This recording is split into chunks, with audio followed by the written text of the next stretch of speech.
represent, hey, I'll take that, thank you. I represent 29 awesome counties in Texas. You know, this district goes from my hometown of San Antonio all the way to El Paso, down to Eagle Pass. 2 time zones. It takes 10.5 hours to drive from one corner to the other at 80 miles an hour, which is the speed limit in 75% of the district. I represent 820 miles of the border. It is a great part of the state. I was born and raised in San Antonio. I grew up in Leon Valley. Some of y'all may know where that is. I went to John Marshall High School, and then Texas A&M, where I got a degree in computer science. And yeah, there we go. Gig and Maggie's again. You can't never gig it too much. And when growing up in Leon Valley, there's 2 places I never thought I'd live. Afghanistan and Helotes. You know, I was in Afghanistan when I was in the CIA. And then when, you know, I was a dude in the back alleys at 4 o'clock in the morning collecting intelligence on threats to the homeland. But I also had to brief members of Congress. And I was pretty shocked by the caliber of our elected officials. So I decided to run for Congress. And I lost. I think I don't tell that story anymore. But I had a great, about 4 or 5 years in the private sector where I helped start a cybersecurity company. So it was a great experience. One of the things that everybody always asks is, why Dairy Queen? Why do you do all your meetings at Dairy Queen? Yeah, exactly. Why not? Why not? There's a Dairy Queen in almost every county. And DC2DQ is pretty catchy. So this is our 2nd trip where we've done this, but I've crisscrossed these 29 counties dozens of times. And you know, one of the things the reason I do it is because I learn a lot. I probably learn more from y'all than y'all do from me. You know, we learned, you know, earlier in this trip, which we just started today, we're doing 25 cities in 5 days. You know, that's a whole lot of belt busters. And thank God there's a mini blizzard now, and not just a small. We learned things like, look, this year in Congress, we funded the VA, with more money than they've ever had, ever. Right? Thank you. No, absolutely. But we also learned that the VA is spending a whole lot of money on art, you know, in the buildings and things like this, where we should be probably spending it on doctors, right? And so one of the things that you hear these kinds of stories, and then we're able to use our oversight role in Congress to make sure that the executive branch is doing the things they're supposed to be doing. And that is one of those roles that I found is incredibly important in Congress. Many of y'all saw my conversation with the director of the FBI.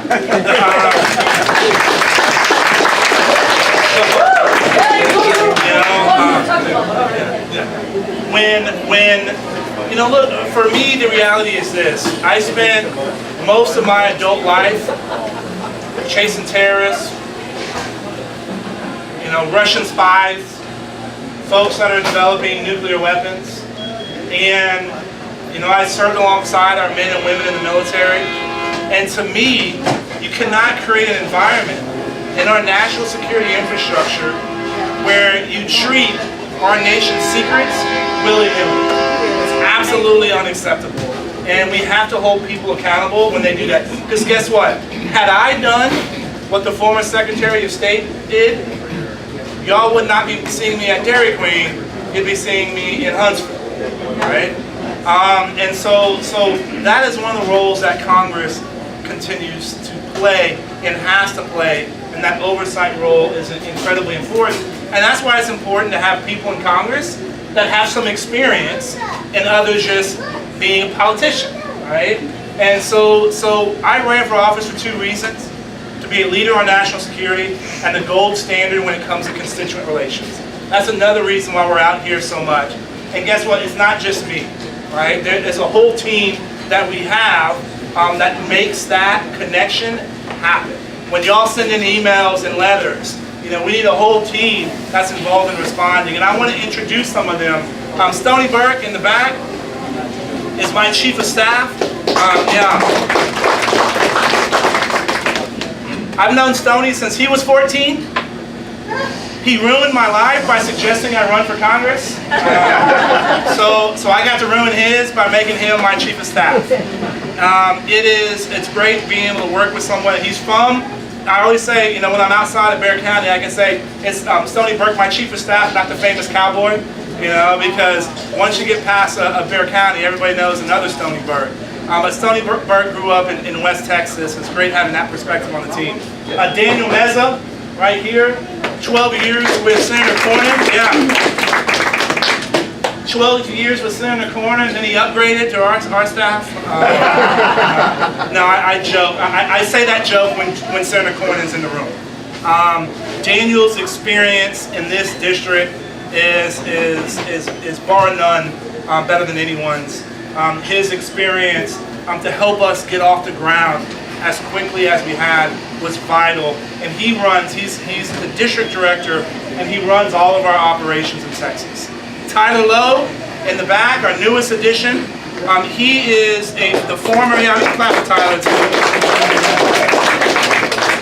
He's Daniel's deputy. He was a counsel on the Homeland Security Committee, and he did that for about a year and a half up in Washington, D.C. And because Department of Homeland Security is so important in this district, it's great having that experience. And he did his law school in San Antonio, so you know San Antonio. John Arnold. 9.5 year Army, 9.5 years in the Army. He served his country, and he's serving us by dealing with our veterans and our military affairs. I'm proud of the fact that in 2015 alone, we closed 242 VA cases. These are constituents that had a problem with the VA, and we were able to solve that. And that's just in 2015. And that number for this year is probably going to be higher than that. And that's just VA cases. John cares. John understands the process because he's been through it. And it's amazing having him on the team in order to serve our veterans. Because the reality is this. They've done everything they possibly can. And they're willing to put themselves in harm's way. We should honor our commitments when they come home. And so it's great having John on staff. Who else do we have? Jenny Tavares from Fort Stockton. She's one of our field reps out of San Antonio. She crisscrosses the district. I think Jenny and I have had the longest road trips. I think 17 hours is the highest one so far. But Jenny is great in making sure we provide support throughout the district. Jessica Guerra from San Antonio. It's been a year and a half. It's been a year and a half in our DC office. She handles education and agriculture issues. She's now in our San Antonio office. Someone you'll be seeing a lot. Where's Henry? Henry Rivera. He manages. Yeah, get Henry. Henry got us a good deal in our office space, so Henry's important. Henry also manages.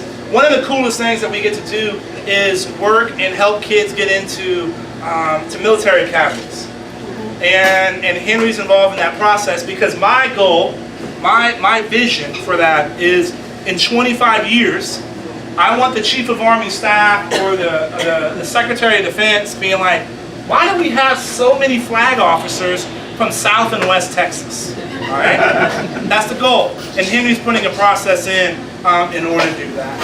And who else? And our Francisco, our newest addition, runs our office. Yeah, give him a lot of applause.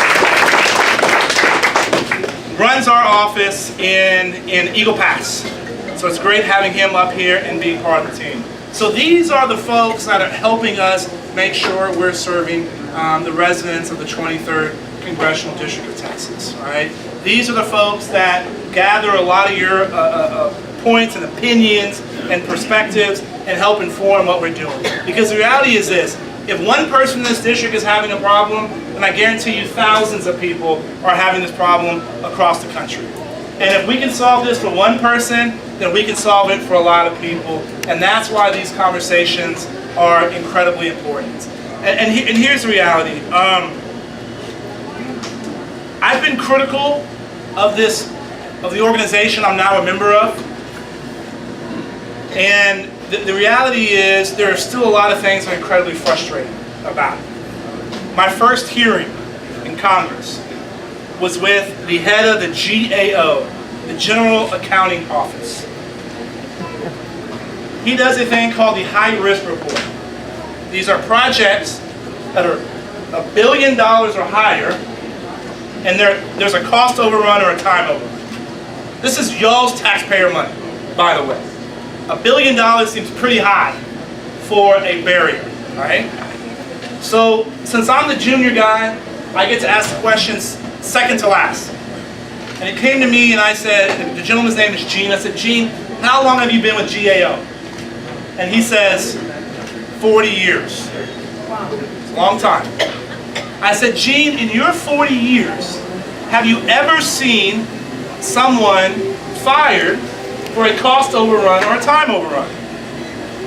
And he strokes his beard, takes about 16 seconds, and he says, Congressman, no, I can't recall, but I'm sure somebody was put in hot water. Right? I wish that was a punchline to a joke, but it's not. And then, so I asked some more questions, the hearing's over, and I go, I'm leaving, and I have my fellow congressmen pat me on the back, saying, great questions, Will, great questions. And I'm like, why am I the first dude to ever ask if somebody got fired for a cost overrun or a time overrun, right? These are some of the problems that we have in Congress because we don't have people that understand how things work, right? The VA. In 2016, our soldiers, sailors, airmen, and Marine are told to print out their electronic health record and physically walk it to the VA.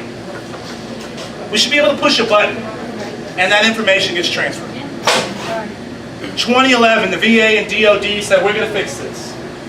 5 years later, $500 billion later, they threw up their hands and said, this is too hard to do. $500 billion spent of y'all's hard-earned taxpayer money, right? So we were in a hearing, and I said I would love to have a list of everybody that was involved in this project, the companies, and people by individual. Because I'm going to take that list and compare it to the people that are currently working on the project, and there shouldn't be any overlap, right? And so these are some of the roles that we have in oversight that we need to do in order to make sure the government is being responsive to y'all. The federal government spends $80 billion a year, that's with the B, on IT procurement. And 80% of that is on old stuff that anybody in this room would think is old and outdated. That's outrageous. This is y'all's hard-earned taxpayer dollars. We should have a government that's responsive to y'all's needs, that's flexible, that can be bringing in new technology to keep you safe. Because guess what? Social Security Administration has information on every single American. Our seniors are being targeted by criminal organizations trying to defraud them. And the Social Security Administration doesn't have the right defenses when it comes to protecting that information. Right? That's unacceptable. And that's why y'all sent me up to Washington, D.C. to get involved in some of these issues, to deal with issues like national security, and it really is an honor representing y'all. So I'm going to stop there and then take a few questions. And when I'm in high school, when I speak as many high schools as I possibly can, and I tell the kids, I know what I know what I don't know, but what I don't know is the largest of those three categories. So I'm taking pearls of wisdom, if y'all have those. Yes, ma'am. Thank you so much for your involvement in the Comey hearing. I was so proud of you. I think you just mentioned all of the overruns and all of the waste that goes on. Why is there no law against cronyism? You know, I always thought there was a law against it. But Obama has taken it, and it is just art form now. I mean, he is just so good at it, and that's what if political people that give money to them will get money, huge sums, and will, like Solyndra on the solar thing. I mean, it was a waste. I mean, a total waste. It's political chaos, but there's no law against it. So the question is cronyism, and there is laws against this, but here's where we needed to be doing more. Congress has an oversight role to making sure these things are being executed the right way, right?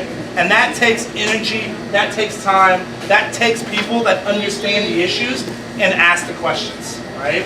And so that is where, when you shine a light on something, you know, light is the best disinfectant, right? And so we have to continue, and Congress has to continue to do more on this oversight role. We also need to make sure that we're using our Article 1 authorities, which is Article 1 of the Constitution, basically gives Congress the power of the purse. That's why it's so important that we pass budgets, right, and operate, you know, have the government operating in a budget, because that gives additional tools for Congress to play its oversight role. We passed the budget a year and a half ago, right? It's a 2-year agreement to fund the government. These kinds of things are important. It's not sexy, right? But this is where good governing has to happen. And when you do that, and when you hold your representatives accountable, you know, we have a better government. And we can do more, and we should do more. And that's, again, one of the reasons I did not expect to enjoy the oversight role of Congress as much as I do, but I do, because that's where a lot of real work is, and I have a great team that helps us get into the details. What else? Yes, ma'am.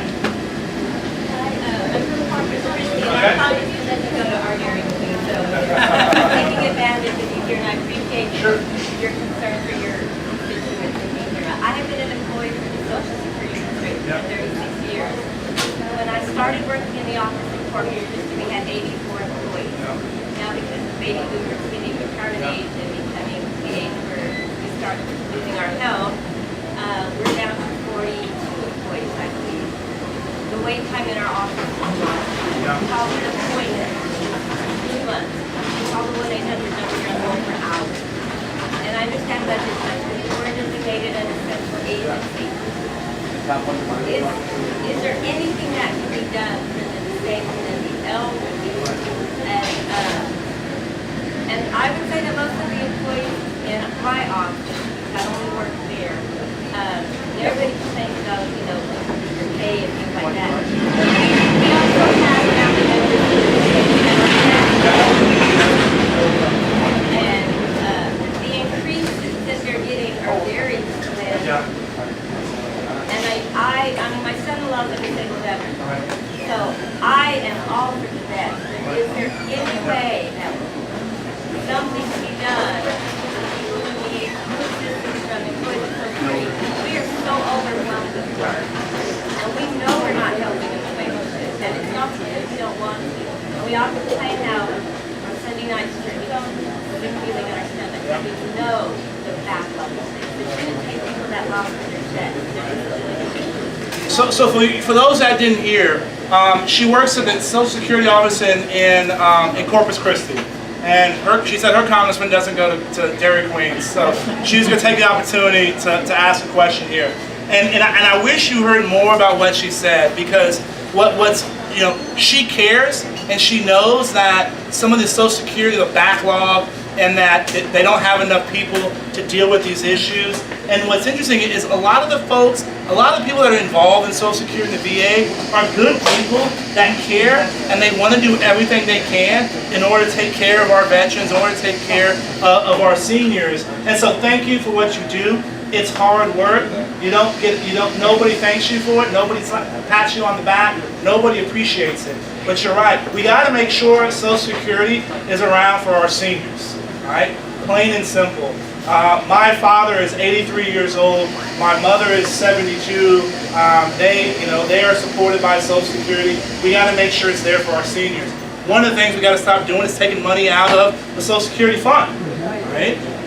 Let's start there. That's something that's very basic. but we also have to make sure that the operations of Social Security, you have enough resources in order to meet the need of some of that constituency that you serve. And I'm gonna get in the weeds here for a second. One of the problems we have in the federal government is this notion. How many's ever worked in the federal government? Raise your hand. There's a couple. There's a thing called, if you don't use it, you lose it. Alright? So if you don't spend all your money in the federal agency, the next year, whatever you didn't spend, they're going to cut it off for your next appropriation. So there is no incentive to save money.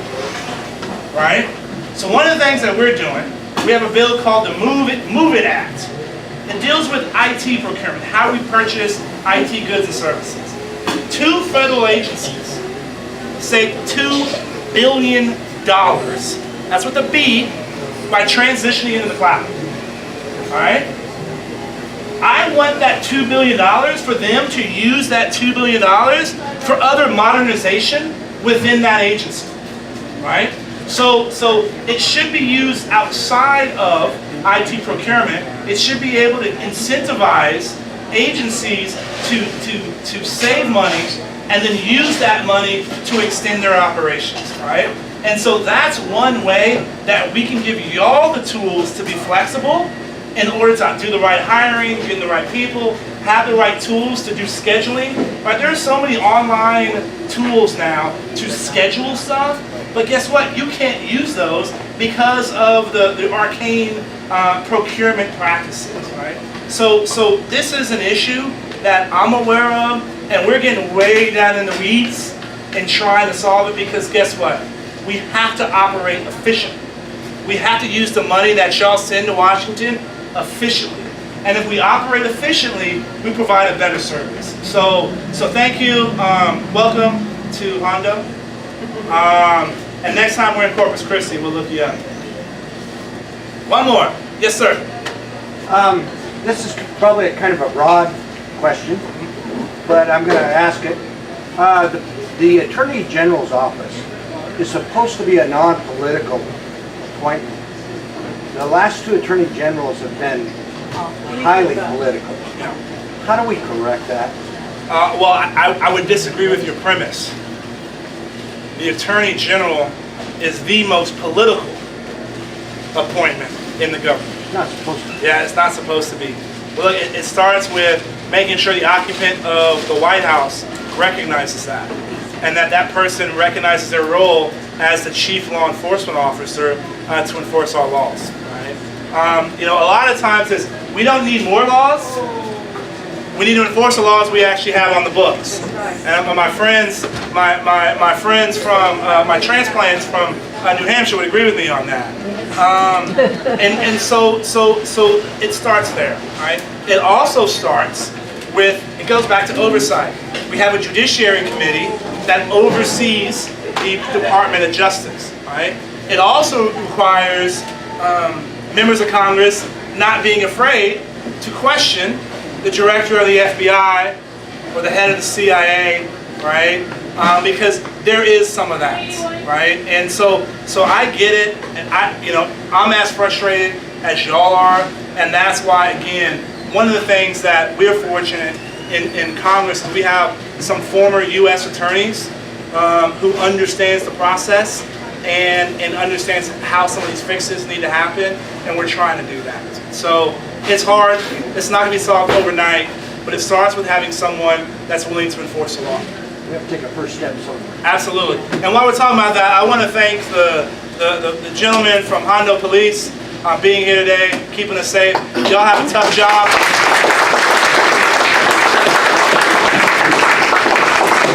Y'all have a real tough job, but thank you for what you do for the community and for our states. And I'm going to end with this, and then if y'all have some private questions, we're going to stay for a few minutes before we go. Washington is indeed a circus,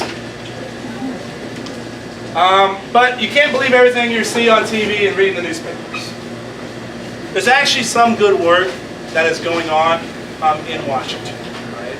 And again, I said this earlier, I've been critical of the organization I'm now a member of, but one day, and I told this story the other day in Castroville, I was supposed to give a tour of the Capitol, and I had never given a tour before, and so I thought this could be a pretty crummy tour if I don't know where to show people.